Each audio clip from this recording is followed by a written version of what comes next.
Every year, millions of people walk into the Sistine Chapel and look up at the magnificent wrath of Christ. But right at that moment, they all miss the most terrifying, desperate confession Michelangelo has kept hidden in plain sight for centuries. That twisted face on a hollow, empty piece of skin. Look at the wall, the masterpiece of the Renaissance, the Last Judgment. 5 million people look at this every year. They stare at the wrath of Christ. They look at the demons, the angels. But they are completely blind to the gruesome secret dangling right in front of them. Look at the saint sitting below Christ's left foot. Bartholomew. He was skinned alive for his faith. In his right hand, the knife that tortured him. But look closer at what he holds in his left. A human skin, empty, hollow, a grotesque trophy of his martyrdom.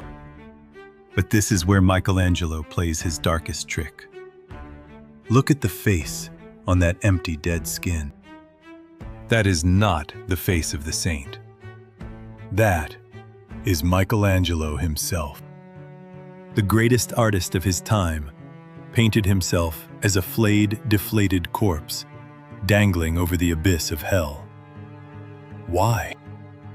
Was it a desperate plea for salvation, or a silent, agonizing protest against the Pope who forced him to paint it? And yet, this is only his first secret.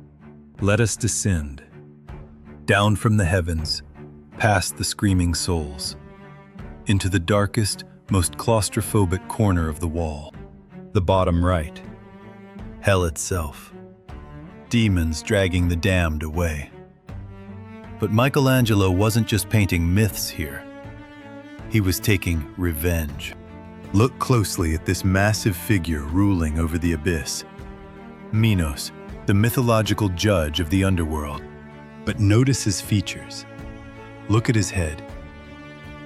He has the ears of a donkey, the ultimate, eternal symbol of a fool. Now, trace the massive demonic serpent coiled tightly around his body. Look at what the serpent is doing. It is biting off his genitals, an eternity of excruciating, unspeakable humiliation. But who is this suffering fool? It is Biagio da Cesena, the Pope's own master of ceremonies. Biagio had dared to criticize the nudity in the painting, saying it belonged in a tavern. So, Michelangelo painted him into hell. Forever. When Biagio begged the Pope to remove it, the Pope simply smiled and said, "My jurisdiction does not extend to hell." But the greatest heresy is hiding exactly where everyone is looking. We return to the center, to the very heart of the wall. The figure everyone looks at, but no one truly sees. Millions kneel below this painting, believing they are praying to the Savior of the Bible. But are they? Look at his face. There is no beard, no crown of thorns, no sorrow. Look at his body. The massive, rippling muscles of a gladiator, the posture of a conqueror. Michelangelo did not paint Jesus of Nazareth. He painted the Greek sun god, Apollo. Notice the blinding yellow aura behind him. It is not a traditional halo. It is a solar disk, the sun. At the very peak of the Renaissance, Michelangelo smuggled a pagan deity into the holiest sanctuary of the Catholic Church. The ultimate heresy, hidden in plain sight.